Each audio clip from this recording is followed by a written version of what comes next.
Sveiki visi! Šiandien nerėme į vieną iš pačiausių Python dalykų – sąrašus. Ir patikėkit, tai yra vienas galingiausių įrankių, kokį tik galima turėti. Nesvarbu, ar tai bus žaidimas ar duomenų analizė, dažniausiai viskas prasideda būtent nuo sąrašo. Tiesiog pamatas, nuo kurio viskas atsispyrė. Štai koks mūsų planas. Iš pradžių trumpa pažintis. Kas tai per daiktas ir kaip jį sukurti. Tada išsiaiškinsim, kaip iš jo išsitraukti konkrečius elementus. Po to pats smagumas, kaip tuos sąrašus keisti ir pildyti. Tada išmoksime keliauti per visą sąrašą vienu ypu. Ir galiausiai, aišku, viską gražiai apibendrinsim. Gerai, tai pradedam. Kasgi po velnių yra tas sąrašas? Iš esmės tai, tiesiog sąrašas. Kaip koks pirkinių sąrašas, kurį rašotės prieš eidami į parduotuvę, ar tarkim klasės mokinių sąrašas. Programavime idėja yra absoliučiai tokia pati. Gerai, o dabar truputį formaliau. Yra du magiški žodžiai apibūdinantys sąrašą. Tvarkinga ir keičiama. Ką reiškia tvarkinga? Ogi tai, kad elementai lieka savo vietose, jie nesusimaišo, kaip įdėjai, taip ir rasi. O keičiama?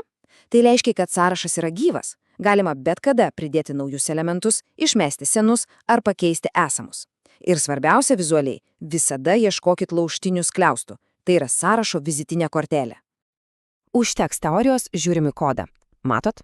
Kuriame kintamarį, pavadiname jį studentai, tada laužtiniai skliaustai atsidaro, laužtiniai užsidaro, viduje 4 vardai. Kadangi tai tekstas, jie aišku yra kabutėse ir žinoma atskirti kableliais. Viskas. Python jau suprato, aha, čia sąrašas, o printas eilutė apačiuje, ji tiesiog mums parodo, ką mes ten gražaus sukūrėme. Ir štai kur visas smagumas. Ką galima dėti į sąrašą? Trumpas atsakymas – beveik viską. Norit tekstą? Prašom, skaičius, jokių problemų.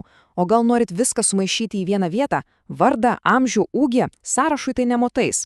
Ir beje, visiškai tuščias sąrašas – tai ne klaida. Tai super naudingas dalykas, kai norim pradėti nuo nulio ir pildyti jį palaipsniui. Gerai, sąrašą jau turim. Super. Bet dabar, kaip iš jo ką nors išsitraukti? Juk retai kada norisi dirbti su visu sąrašu iš karto. Dažniausiai reikia vieno konkretaus elemento. Tam ir skirtas indeksavimas. Tai tarsi adresas nurodintis, kurio tiksliai elemento mums reikia. Dabar dėmesio. Jei reikėtų įsiminti tik vieną dalyką iš viso šito pasakojimo, tai būtų šis. Programuotojai, jie skaičiuoja šiek tiek keistai. Jie visada pradeda nuo nulio. Taigi pirmas elementas sąraše yra nulinis, antras pirmas, trečias antras. Skamba painiai? Nieko tokio. Priprasit. Tiesiog privalot priprasti, nes taip veikia visas Python pasaulis. Pažiūrėkim, kaip ta taisyklė veikia realybėje. Mes norim gauti antrąjį studentą, Rimą. Rašom studentai ir laužtiniuose skliaustuose 1. Ir vėl, kodėl 1, o ne 2? Nes Tomas yra nulinėje pozicijoje, o Rimas pirmoje. Tai antrasis elementas, bet jo indeksas yra 1. Taip, žinau, bet tai tiesiog reikia įkalti į galvą. Gerai, o dabar truputį sulaužykim taisyklės. Kas bus, jei pabandysim paprašyti elemento, kurio tiesiog nėra? Mūsų sąraše yra 4 vardai, tai indeksai eina nuo 0 iki 3. 0, 1, 2, 3. O mes pabandykim paimti 4 indeksą. Pažiūrėkim, kas nutiks. Bam! Python mums duoda per nagus, bet gerąja prasme. Šis index error list index out of range nėra kažkoks baubas. Tai Python būdas pasakyti, atsargiai, tu bandai paimti daiktą iš lentynos, kurios nėra. Tai yra labai aiškus ir naudingas signalas, kad išėjom už sąrašo ribų. Gerai, o dabar įsivaizduokit situaciją. Turim ilgą sąrašą. Ir mums reikia paskutinio elemento. Ką daryti? Skaičiuoti visus elementus, kad sužinotume ilgį? Nelabai patogu, tiesa. Ir čia Pythonas turi vieną labai kietą triuką – neigiamus indeksus. Pažiūrėkite į lentelę. Viskas paprasta kaip 2x2. -1 visada bus paskutinis elementas. -2 prieš paskutinis. Ir taip toliau atgal nuo galo. Tai tiesiog genialiai patogu. Gerai, mes jau mokam sukurti sąrašą, mokam iš jo išsitraukti elementus. Kas toliau? Ogi pats įdomumas. Pradedam tą sąrašą keisti. Juk tam jis ir skirtas. Prisimenat, sakiau, kad sąrašai yra keičiami. Štai ką tai reiškia. Pakeisti elementą yra, tiesiog juokingai paprasta. Pasirenkam, kurį elementą norim keisti, pavyzdžiui, tą, kuris yra antrame indekse, mūsų atveju Rima, ir tiesiog priskiriam jam naują vertę. Viskas. Rimos nebėra. Dabar ten Petras. Paprasta. Gerai, O jei norim nepakeisti, o pridėti kažką naujo. Tam yra specialus įrankis, metodas, vadinamas *append. Žodis append reiškia pridėti gale. Ir jis būtent tą ir daro. Kiekvieną kartą iškviečius append, naujas elementas tvarkingai atsistoja į sąrašo pabaigą. Super patogu pildyti sąrašą. Dar vienas greitas, bet naudingas metodas – .clear. Įsivaizduokit, kad norit iš naujo pradėti pildyti sąrašą, bet nenorit ištrinti paties kintamojo. .clear būtent tai ir daro.